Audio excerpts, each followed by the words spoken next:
All right. So, Chapter 3, Enterprise Business Growth and Size. अब इसमें हम सबसे पहले बात कर रहे थे एंटरप्राइज और एंटरप्रेन्योरशिप। आपको अच्छे से पता है क्या होता है entrepreneur? Who undertakes the risk of starting a business and combines all resources together to produce goods and services. Very good. And with an objective of? Profit. Profit, yes. That is why we call a person entrepreneur, because risk-taking ability is for some purpose, for meeting certain objective, and that is profit.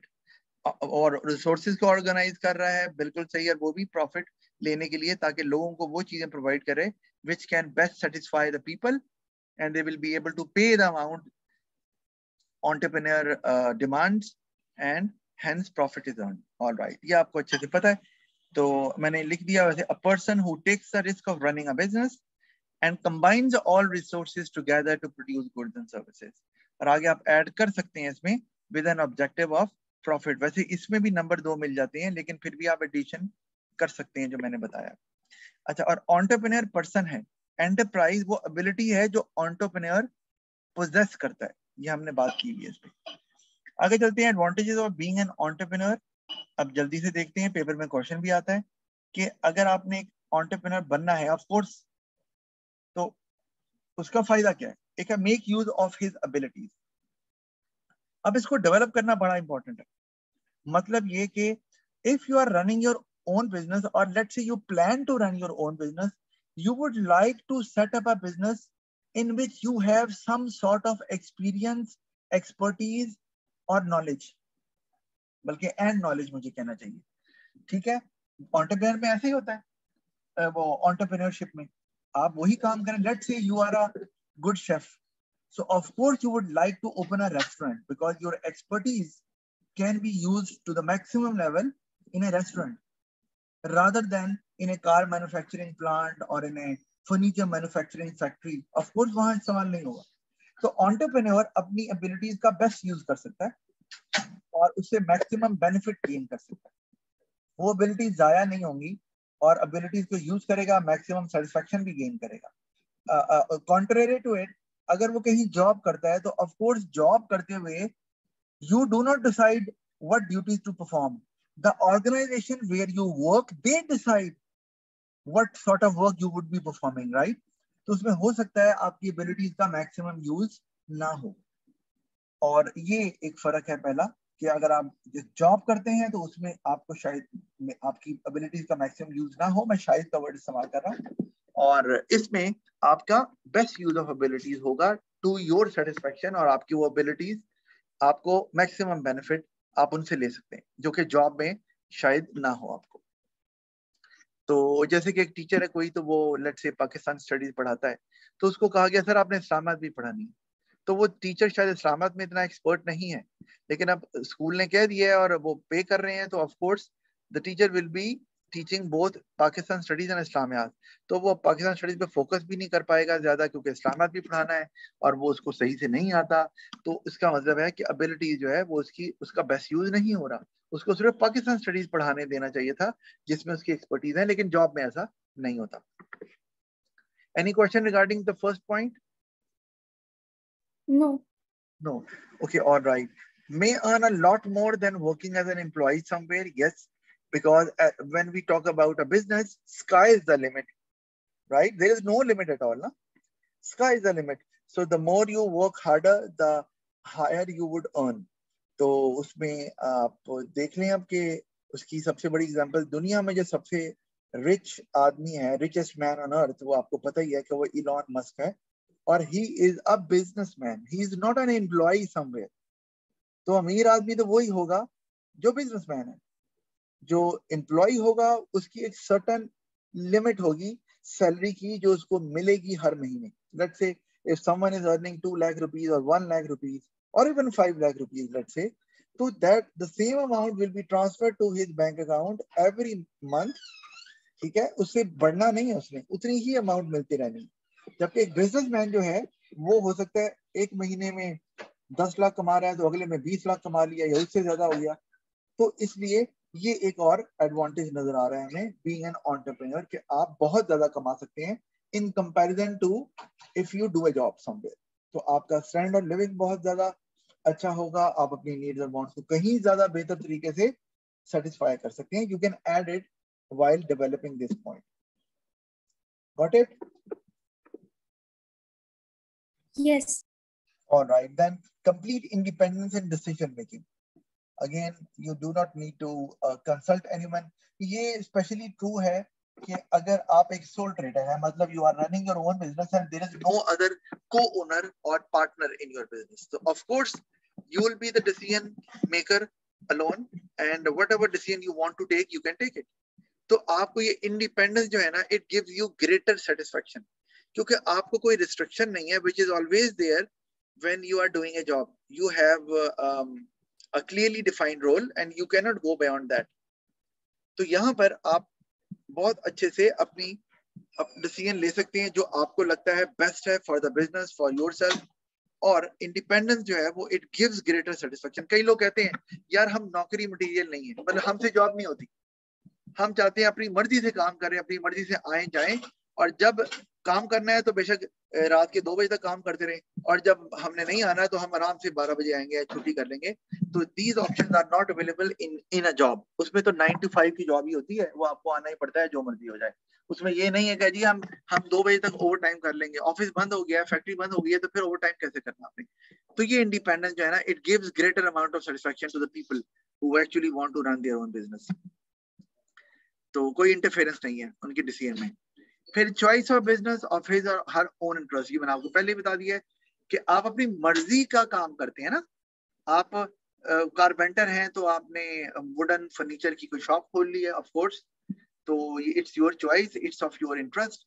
आप का गाड़ियों में interest है तो आपने को car showroom खोल लिया है या कार मैन्युफैक्चरिंग प्लांट लगा लिया है, अगेन दिस इज पॉसिबल। तो आप अपने इंटरेस्ट का काम कर रहे हैं, जबकि जॉब में you might not gate a job which is of your interest. कि आपने जॉब के लिए अप्लाई किया, जॉब हो गई, लेकिन आपको जॉब ऐसी दी है which you do not like. तो जॉब किस लिए करते हैं यार, पैसे आ जाएं। तो उसमें नॉर्मली कितने लोग हैं जो कि इंटरेस्ट नहीं देखते, और वो देखते हैं यार जॉब पैसे मिल रहे हैं बट ठीक है। तो इन द एंड फिर ये होता है कि they feel uneasiness while doing their job, क्योंकि वो उनके इंटरेस्ट की नहीं होती। बिजनेस में ऐसा नहीं, उसमें आप अपनी मर्जी का बिजनेस जो है वो खोलते हैं, और फिर उस हिसाब से आप फिर बंद भी कर सकते हैं, दोबारा नया खोल लें अब बिजनेस। तो जॉब में ये है कि once you get a job तो फिर वो बताएंगे आपने क्या काम करना है, वो आपके इंटरेस्ट का है या नहीं है, it is none of your business. आपको वो जो काम देंगे you have to follow the instructions. तो ये एक जरा रिजेंटमेंट आ जाती है, डिससेटिस्फैक्शन भी आ गई इसके अंदर। May become famous and successful, of course दुनिया में जितने अमीर आदमी हैं, if we other than special skills जैसे कि स्पोर्ट्स हो गई, सिंगिंग हो गई, एक्टिंग हो गई, जो कि फ्रंट एंड पे काम करते हैं, लोगों को नजर आते हैं। तो अदरवाइज आप अगर जॉब करेंगे तो आपको हमेशा एक ओनर ही ज्यादा सक्सेसफुल और फेमस नजर आएगा compare to an ordinary employ. अब अगर मैं बात करूं तो माइक्रोसॉफ्ट में आप किसको जानती हो? अगर मैं माइक्रोसॉफ्ट का नाम लेता हूं तो क्या नाम ज़हन में आता है? नहीं पता? No, sir. ओके, कोई बात नहीं। तो nobody would talk about the employees of the Microsoft. Everybody will talk about Bill Gates, who is the owner. ठीक है, who is the co-founder of the company Microsoft. तो हर कोई उसी के बारे में बात करेगा। इसी तरह से आप जेफ बेजोस को ले लो, तो जेफ बेजोस की डिफरेंट बिजनेसेस हैं, तो लेकिन कोई जो है वो वहां जो एम्प्लॉइज काम कर रहे हैं उनकी बात नहीं करता। आप गूगल को ले लें, गूगल की ओनर की सब बात करेंगे, एम्प्लॉय की कोई बात नहीं करेगा। आप टेस्ला को ले लें, टेस्ला एक बहुत फेमस कार कंपनी है, ऑफ कोर्स ओनर उसका इलॉन मस्क ही है, लेकिन टेस्ला के ओनर की सब बात करेंगे, उसके एम्प्लॉइज की कोई बात नहीं करेगा। तो इसीलिए एक और, अगर सक्सेस और फेम आप चाहते हैं तो again this is the way to go, कि बिकम एन एंटरप्रेन्योर। तो ये पता होना चाहिए आपको। अच्छा, अब जिस तरह Amazon.com है, आइडिया है आपको साइट का? Yes. अब इसका ओनर कौन है भला पता है? No. Jeff Bezos, who was at one point of time the richest man on earth. अब इलॉन ने रिप्लेस कर लिया इसको, लेकिन पहले वो था, वो भी एक बिजनेसमैन ही है, उसको जानते हैं लोग, लेकिन काम कितने एम्प्लॉय कर रहे हैं, कौन एम्प्लॉय ज्यादा अच्छा है, कौन बुरा है, nobody knows, nobody bothers to know about it, simple is that. तो ये एक और एडवांटेज हमें नजर आ रहा है। And as a human being we would like to be successful and we want to achieve the height we desire in our life, we want to become famous. कौन नहीं चाहता कि हम मशहूर हो, हर इंसान चाहता है ना, तो that is the way to go. अच्छा, फिर हमारे पास डिसएडवांटेज की अगर तरफ हम आ जाए एंटरप्रेन्योर की, तो हमारे पास बिजनेस एक आ गया, बिजनेस फेल हो सकता है। Yes, you start with a business, you come up with a new idea and people do not like it, so of course it will be a failure। और फिर सारा नुकसान बर्दाश्त किसे करना है, आपको ही, एम्प्लॉइज को नहीं। एम्प्लॉइज जो काम कर रहे हैं they would only lose their job, that's it. उन्होंने कोई लॉस नहीं पे करना, वो ओनर को पे करना है।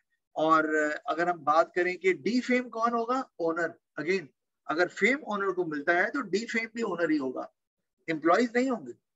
और वो जो नुकसान होगा, heavy losses, they will be born by the owner alone, या अगर ज्यादा ओनर्स हैं तो उनको बर्दाश्त करना पड़ेगा, employees won't be bearing that। तो ये एक चीज आ गई। और बिजनेस अगर फेल हो गया तो आपका सारा नुकसान हो गया, अब आप किसी काबिल ही नहीं रहे, you do not have enough money to start another business. Employ तो कर सकता है, एम्प्लॉय को जॉब से निकाला, बिजनेस फेल हो गया, एम्प्लॉय ने कहीं और जॉब ढूंढ ली, तो एम्प्लॉय तो यहाँ पर रिलीव्ड रहा ना, उसको तो फिर भी ऑप्शन अवेलेबल है। ओनर के पास नहीं रहे, क्यों, बिजनेस ठप हो गया और उसके सारे पैसे भी डूब गए, तो वो करे क्या। अच्छा, फिर लैक ऑफ बिजनेस, तो रिस्क ही ज्यादा हो गया काम।